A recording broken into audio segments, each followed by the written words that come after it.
Hello guys, good morning, જય Shri Krishna everyone. અને મારી આરાધ્યા તરફથી પણ બધાઈને જય શ્રી કૃષ્ણ. તો સવારમાં જો બેન કેટલા વહેલા ઉઠી જાય, એની માસીની હારો ઉઠે, કારણ કે એની માસીને કામ પર જવાનું હોય તો એને હાર તો ઉઠવું પડે ને કે ભાઈ માસી મને હારે લઈ જાય.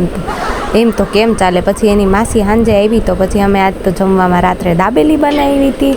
અને બેનને જો પછી એના પપ્પાને વિડીયો કોલ કરી દીધો, વાત જ નહોતી કરતી. અને પછી એમ મમ્મી તે દાબેલી તો ખાઈ લીધી છે, હવે મને તો દૂધ આપી દે બાપા.